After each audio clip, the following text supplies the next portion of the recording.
Welcome to Manifest with Melanie, the podcast that helps you activate your manifestation superpower and build the soul-aligned life and business you're meant for. I'm your host, Melanie Mishler, equal parts woo-woo, neuroscience, and strategy. And each week, I share proven tools and raw talk to help you step into your full potential life.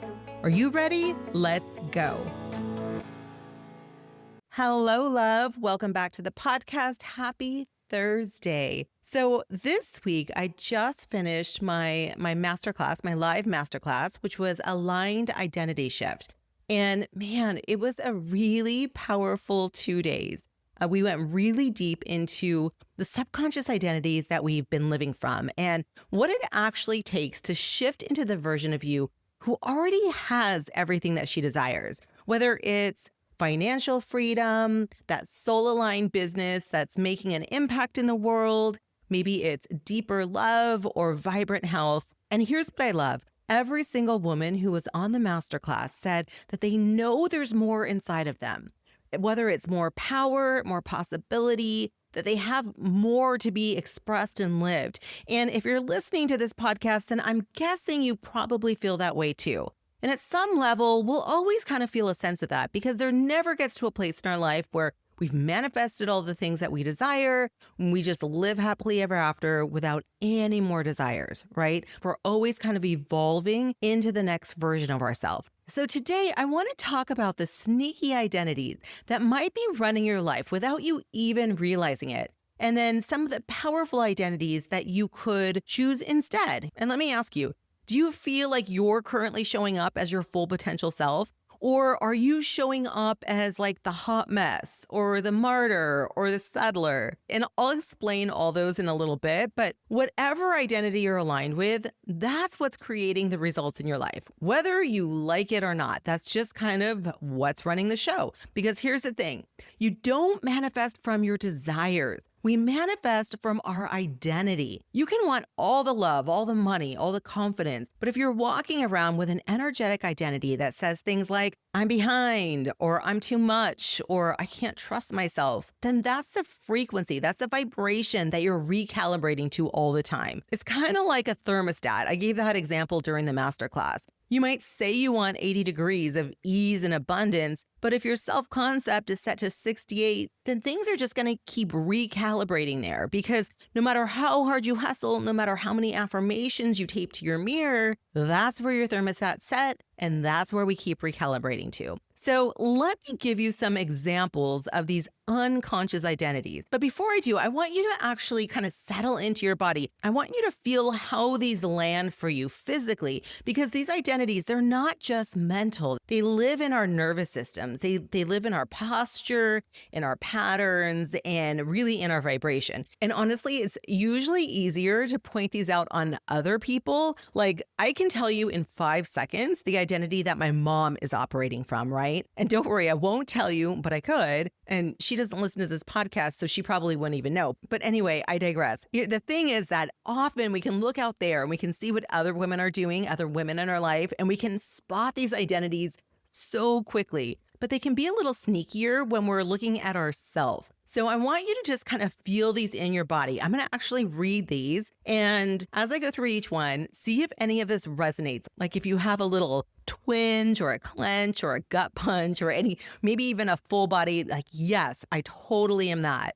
Okay, so let's start with the identity of the martyr. Now, she sounds like everyone else comes first. I just don't have time for me. I'm exhausted, but you know what? It's fine. It's fine. This is just what it means to be a good mom, a good daughter, a good caretaker. The martyr, she's selfless to a fault, but underneath, she's very resentful and she's running on empty. Okay, now I want you to feel into the striver.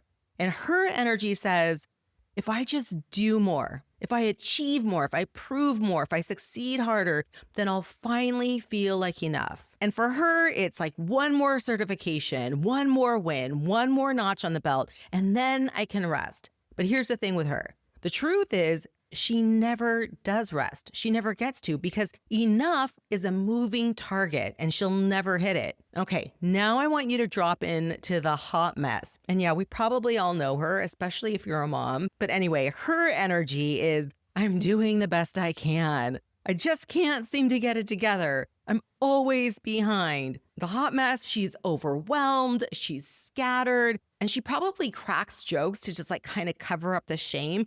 Even though she's brilliant, she has so much potential, she's stuck in this loop of chaos. Okay, the next identity I want you to settle into is, well, the settler. And her voice says, this is just how life is. I mean, I should be grateful, right? My family's healthy. I have a pretty house. I have a good job. Who am I to want more? I should just be happy. And she downplays her desires. She keeps a peace and she quietly swallows her dreams. They kind of just quietly go to the back burner, because part of her still believes that reaching for more is selfish and unrealistic. And man, this is a huge one for women. I talk about this in my book, Women Who Want More, because it's really common for us as women to feel selfish for wanting more. Like we should just be grateful for what we have. This is a really common one.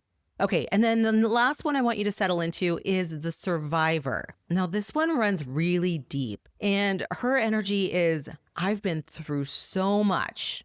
I can't expect life to be easy. I have to stay on guard. I have to be prepared. I have to protect myself. So she is strong, fierce, but she is so damn tired, because she's been living in this like hypervigilance for years, often even decades, and she's just exhausted.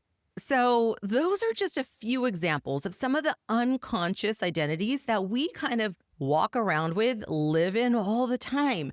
And chances are you probably resonated with one or more of these. And honestly, at different points in my life, I've kind of been like a hodgepodge, a mix of all of the above.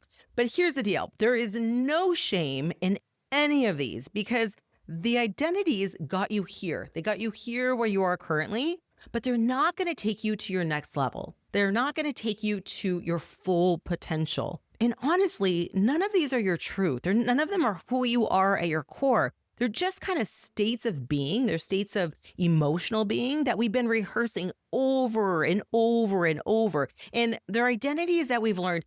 Often they've been inherited from our families, some we learn from our moms, some are kind of survival mode, and many come from culture too. We do come from a culture where it's kind of frowned upon for women to stand in their power, to claim their full potential. And that's just kind of reality. So it's not surprising that we use these to kind of cover up our power, to kind of dim it down. And here's the thing, these identities, they're not set in stone. They're just a frequency, they're a vibration, and they're kind of a state of being, and we get to choose it and we can change it at any time. So one of my favorite teachers, Neville Goddard, you hear me talking about him a lot. He says, man's life will not change until his concept of himself changes.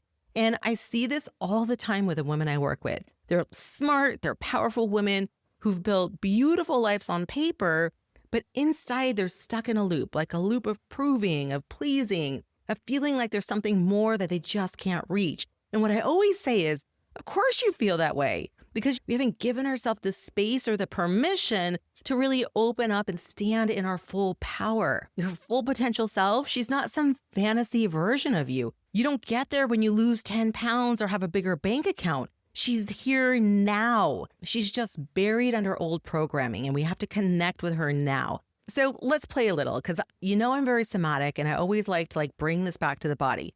But what would it feel like to try on your full potential, to just try her on? Not the version of you who's been hustling to become successful, but the version of you who already is. If you were her now, if you were in your full potential now, if you had manifested everything that you desire, how would you walk into a room? How would you be making decisions? What doesn't she tolerate anymore? That's a big one. This is a really, really important one to ask yourself, because that version of you who is standing in her power and super successful and living that soul-aligned life, there's a lot of things she's not going to tolerate anymore. Because what happens is once you shift your identity, your entire life, it recalibrates to match it. This isn't an attunement. It's like It's like fine tuning a violin. And it's really important that we don't shame our past identities because we've all played the striver and the hot mess and the settler. And many of us have gone through some really hard shit. And these identities, they helped us to survive. They helped us to keep it together and be who we needed to be at the time. I know when I was a young single mom, I had a lot of the hot mess and a lot of the survivor energy going. And it's important to take time to honor that. But here's the thing. If you're listening, I do know something about you. I know that you feel there's some friction, right? That pull between who you've been or who you've been showing up, who's got you here, and who you know you could be. That potential that you know is inside you. And that's that little it's like scratching beneath the surface that's saying, there's more in me. Like I have more power, I have more impact, I have more truth. Like there's just more. And here's the thing, you're abso-fucking-lutely right. And that version of you, it's not a fantasy. It's not in your imagination. It already exists. And that's why you feel that friction, because you're just out of alignment with her. So you don't have to hustle your way to her. You remember your way into her. You calibrate into her. The way you become her is by letting go of everything that you're not, right? Everything that's not serving you. So I hope this is making sense. But since we went through those unconscious identities, I just want to give you a few powerful conscious identities that you might want to embody instead. Here's a few, and I want you to, again, feel how these land in your body. Is there like ooh, yeah, I know I have some of that in me. The first one is the visionary, and she is not just setting goals, she's seeing the future. She walks into a room, and you can feel her clarity. You can feel her direction and her knowing. And she would say something like, I don't just build a business, I lead a movement. She knows the impact that she's here to make. All right, the next one is the creatrix. And she channels beauty, emotion, and divine energy into everything she touches. And she would say something like, my work moves people. I don't need a massive audience, I just need resonance. Okay, the next one is the sovereign. And this one is really powerful. She does not look for permission. She is the authority in her life. She is the leader. Like she is in charge of her own life. And she says, I lead from self-trust, and that gives others permission to do the same. This is a really powerful identity. And one of the things I love about this is when we step into these identities, we give others permission to step into their power too. Okay, the last identity I want to go through is the phoenix. Now, she has walked through fire and she does not pretend otherwise. And she would say something like, my story doesn't define me. It fuels me. I rise stronger every time. And notice the difference between the phoenix and the survivor. They've both been through challenges. They've both been through the fire, but it's such a different vibration. All right. So I just want you to kind of take a breath, wiggle it out and feel those in your body and ask yourself, not from your head. I don't want you to ask yourself from your mind. I want you to ask yourself from your body. Which one of those feels like she's already living inside of you? Which one of those powerful identities feels like, yeah, that's me. Again, she's not out there. She's not waiting for you to do a bunch of stuff to get to her. She's already inside of you. The thing is that we play small for so long that it's easy to forget what it feels like to stand in our power. But luckily, you can step into any of these vibrations, any of these identities, anytime you choose. It's simply a matter of focus. And here's the amazing part, because I know these identities, they might sound a little woo-woo. I'm talking about vibration, but here's the science part.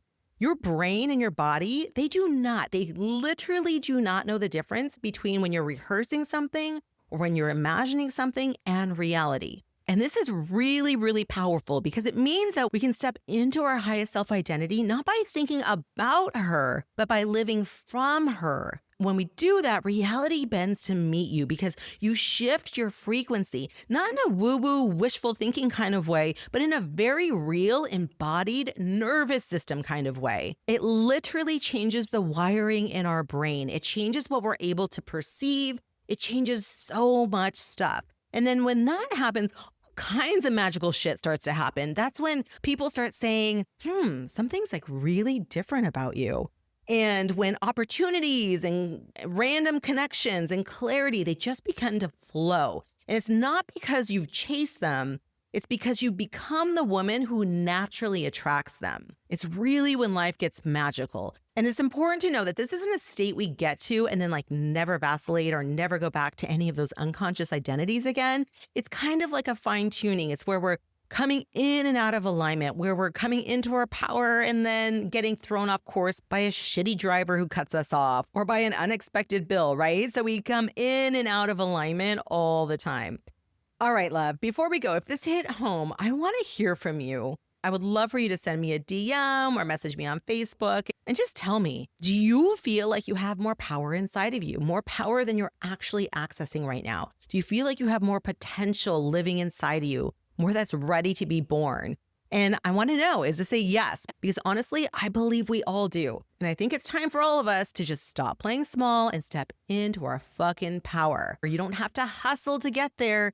You just have to remember who the fuck you are. All right, love. Also, if this resonated with you, share it with a friend, share it with someone who needs to listen to it. Maybe someone who you see is operating in these unconscious identities, like your mom, right? Share it with them.